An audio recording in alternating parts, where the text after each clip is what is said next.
So yes, I would say he's a bad talent scout. He also tried to put Hit Row on, but he let Swerve go as well. And he's turning up in AEW. But let's talk about the godforsaken announcements. Every single Triple H announcement I've ever seen, it looks like he's being held hostage by you know who. The worst thing that I saw personally though was the Karrion Kross ordeal. So basically from what I remember, this happened after WrestleMania 41.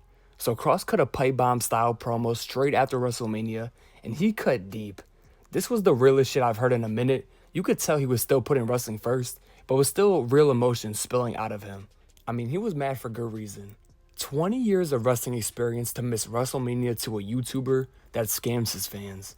He also talked about the backhanded advice he got from Goldberg, saying that all you had to do is be a good soldier. And what that has gotten him so far is basically nothing. He was recently explaining this on Chris Van Vliet's podcast, and he basically said it was a work with major miscommunication.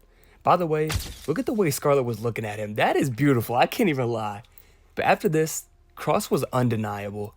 Every week on social media, there was "We Want Kross" everywhere. Like, nobody really cared for him that much before this, but he elevated so much. It's crazy how much can change from telling the truth.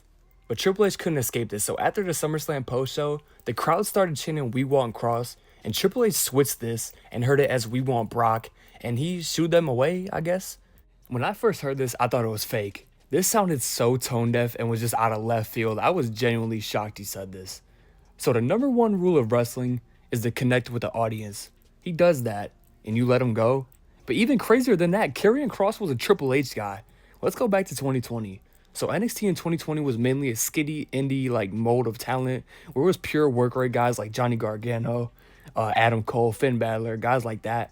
And Triple H brought in Karrion Kross, which is a complete opposite of an NXT wrestler in that time. And regardless of any criticism there was, Kross was there to stay. And he got the NXT title almost immediately. In 2022, Triple H took over booking, and he was looking for wrestlers to bring back because the same year, they released a lot of talent during that time.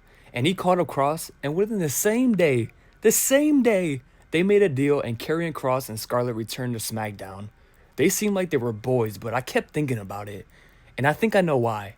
How much control does Triple H actually have?